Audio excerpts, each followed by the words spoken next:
अपने घर को हम देख नहीं रहे, दूसरे के घर में झांकने की कोशिश कर रहे हैं। मैं पूछना चाहता हूं बांग्लादेश की आवाम से, क्या ये एहसान का बदला आज आप भारत को ये दे रहे हैं? तो ये उस मुल्क के लिए भी लॉ एंड ऑर्डर की बड़ी खतरनाक सिचुएशन है और हमारे मुल्क के लिए भी चिंता की बात है। वहाँ के लोगों को मुत्तहिद रह के अपनी बात को मजबूती के साथ सरकार के सामने रखना चाहिए और उन लोगों का मुकाबला भी करना चाहिए। मेरी समझ में एक चीज नहीं आती, अपने घर को हम देख नहीं रहे, दूसरे के घर में झांकने की कोशिश कर रहे हैं। बांग्लादेश में किसके साथ क्या हो रहा है भाई, मुझे उससे क्या लेने देना। मेरे घर में अभी 6 दिन पहले बिहार में ताहिर हुसैन की मॉब लिंचिंग हुई, उस पर विश्व हिंदू परिषद ने कोई धरना प्रदर्शन किया? नहीं किया।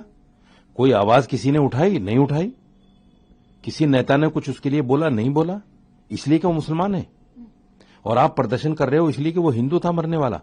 मैं उसकी निंदा करता हूं, मैंने पहले भी बयान दिया, मैं आज भी कहता हूं कि उसको मारने वाले मुसलमान नहीं हो सकते।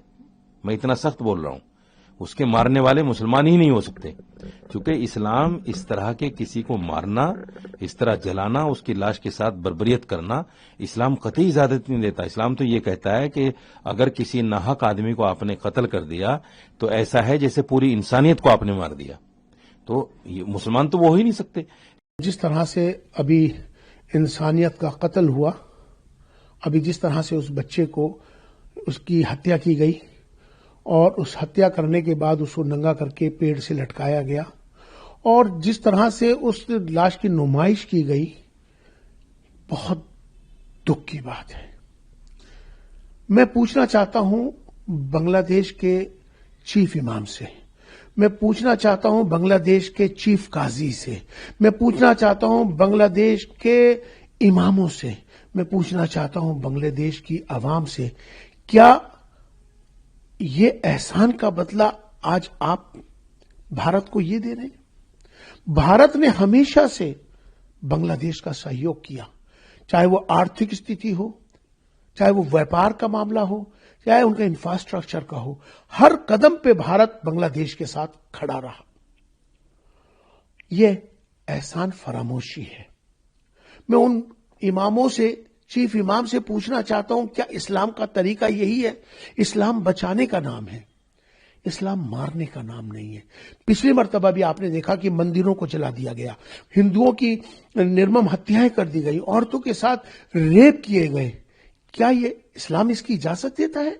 बांग्लादेश के हालात वाकई में बहुत चिंताजनक हैं। जिस तरीके से मीडिया के थ्रू खबरें आ रही हैं और जो विजुअल हम लोग देख रहे हैं, तो उसको देख करके वाकई में बड़ी चिंता होती है और भारत के लिए बहुत चिंता की बात है, क्योंकि जाहिर सी बात है बांग्लादेश के हालात जिस तरीके से वहाँ पर कानून अपने हाथ में ले लिया गया पूरी तरीके से और लोगों को मारा जा रहा है, तो ये उस मुल्क के लिए भी लॉ एंड ऑर्डर की बड़ी खतरनाक सिचुएशन है और हमारे मुल्क के लिए भी चिंता की बात है। बांग्लादेश की आवाम को मैं एक ही बात कहना चाहूँगा, वहाँ की हुकूमत को, कि आपको पाकिस्तान अपनी नापाक सोच को कामयाब करने के लिए हथियार के शक्ल में इस्तेमाल कर रहा है। आप उसके बहकावे में ना आए। आपका मुल्क बहुत अच्छी राह पे जा रहा था, लेकिन जब से पाकिस्तान की नापाक सोच आप पे पड़ी है और उसकी नज़रें पड़ी नापाक आपके ऊपर, तब से आपको भारत के विरुद्ध से एक हथियार के तौर पे इस्तेमाल किया जा रहा है, जो दोनों मुल्कों के लिए बेहतर नहीं है। बांग्लादेश एक इस्लामिक मुल्क भी है वहाँ पर, तो वहाँ पर किसी भी एक बेगुनाह का कत्ल, पूरी इंसानियत का कत्ल इस्लाम का एक पूरा प्रिंसिपल, फंडामेंटल प्रिंसिपल है। तो आप लोगों को ये भी सोचना चाहिए कि किसी के हुकूक पामाल ना हो और किसी तरीके से भी हिंसा ना हो, क्योंकि हिंसा तो किसी भी मुल्क के लिए बेहतर नहीं है। लेकिन भारत के लिए बहुत चिंता की बात है, हमें बहुत सतर्क रहना चाहिए कि पाकिस्तान जो आतंकवाद का जो एक खेल खेलता है, वो इस बार उसने बांग्लादेश के थ्रू खेलने की कोशिश करी है और वहाँ पर जिस तरीके से एक्सट्रीमिस्ट थॉट के लोग काबिज हो रहे हैं और आगे बढ़ रहे हैं, ये बहुत चिंता की बात है।